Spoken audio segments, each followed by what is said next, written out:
کنڈے کی نیاز کیا ہے، اس کی حقیقت کیا ہے، اس کی شروعات کب ہوئی، کیسے ہوئی، اور وہ نیاز کیا امام جعفر صادق رضی اللہ تعالی عنہ کے لیے ہوتی ہے یا امیر معاویہ رضی اللہ تعالی عنہ کے بغض و عداوت میں شیعہ لوگوں نے شروع کی ہے؟ ساتھ ہی ساتھ وہ نیاز کیا 22 رجب المرجب کو ہونی چاہیے یا 15 رجب المرجب کو ہونی چاہیے؟ تو وہ کنڈے کی نیاز کے تعلق سے اس قسم کے جتنے بھی سوالات ہیں انشاءاللہ العزیز آسان انداز میں آپ کی خدمت میں پیش کرتا ہوں۔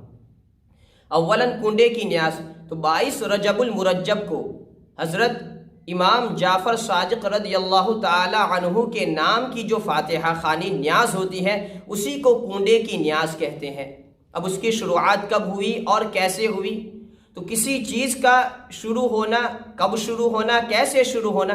یہ کوئی فقہی مسئلہ نہیں ہے۔ فقہی مسئلہ یہ ہے کہ کیا وہ چیز شریعت میں جائز ہے یا ناجائز ہے۔ لہٰذا اب کنڈے کی نیاز کا جائز یا ناجائز ہونا تو وہ بھی ایک قسم کا ایصال ثواب ہے، اور ایصال ثواب کے جواز پر کئی احادیث ناطق ہے۔ بہرحال اب وہ نیاز کا کب ہونا تو انشاءاللہ ہم ماضی قریب کے علماء میں سے، ہمارے اکابر میں سے صرف 2 حضرات کی عبارت آپ کے گوش گزار کرتا ہوں،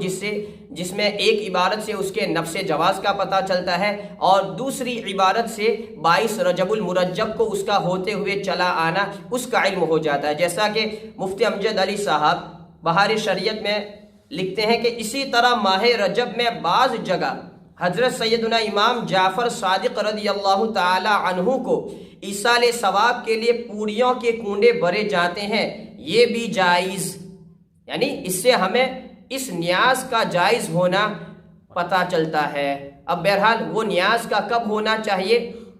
تو 15 کو بھی کر سکتے ہیں اور 22 کو بھی کر سکتے ہیں، لیکن اسلامی زندگی میں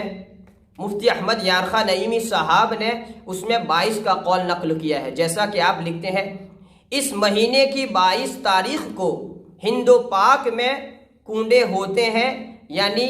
نئے کنڈے منگائے جاتے ہیں اور 1.25 پاؤ میدا، 1.25 پاؤ شکر، 1.25 پاؤ گھی کی پوڑیاں بنا کر حضرت امام جعفر صادق رضی اللہ تعالی عنہ کی فاتحہ کرتے ہیں۔ تو مفتی احمد یارخان نعیمی صاحب کی اس عبارت سے بھی اس نیاز کا 22 رجب المرجب کو ہوتے ہوئے چلا آنا اس کا علم ہمیں ہو جاتا ہے۔ لہٰذا